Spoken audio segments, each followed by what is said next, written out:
জয় সচি নন্দন জয় গৌর হরে নিত্যানন্দ প্রাণ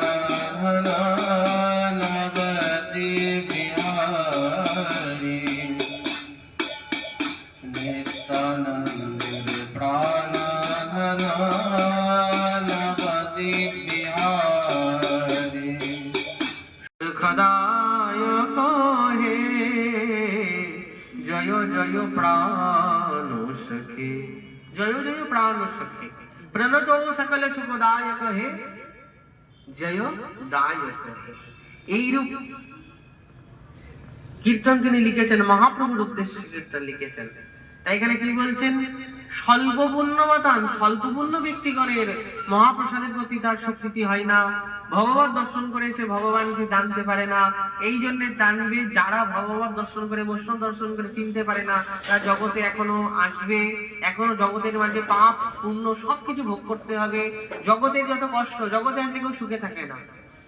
জগতে আসবে যখন, জগতের যে দুঃখ কষ্ট সব তোমাকে ভোগ করতে হবে, যতবার আসবে ততবার ভোগ করতে হবে।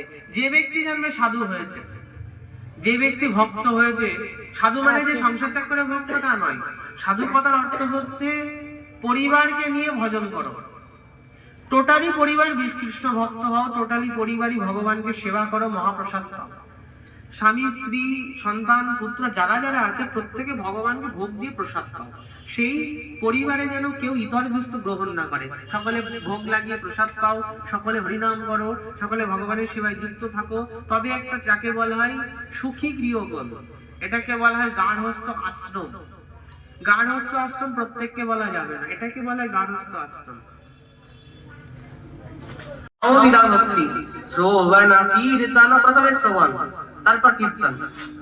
শ্রবণ কীর্তন স্মরণ বন্দন পাদ সেবন রাশরে পূজন সখী গণ আত্মনিবেদন, পূজন সখী গণ আত্মনিবেদন, গোবিন্দ দাসয়োভিলাষরে ভজ হুরে মান শ্রীনন্দনন্দন অভয় চরণার বিন্দরে, অভয় চরণার বিন্দরে, অভয় চরণার বিন্দরে, অভয় চরণার বিন্দরে। এটার আগের উপরে গিয়েছি আমি, ইউটিউবে সবাই দেখতে পাবে। ইউটিউবে দামোদর কৃষ্ণ দাস নামে সার্চ করবে, ওখানে পেয়ে যাবে। আমার হরিকথা বিভিন্ন কীর্তন সব ওখানে আছে, পেয়ে যাবে। গৌর প্রেমানন্দে হরি হরি বল। ওম নমঃ ভগবতে বাসুদেবায়, ওম নমঃ ভগবতে বাসুদেবায়, ওম নমঃ ভগবতে বাসুদেবায়। হৃদয় গৌর প্রেমানন্দে হরি হরি বল। হরে কৃষ্ণ। আমি তোমরা কৃপা করে দেহ যুগল চরণার,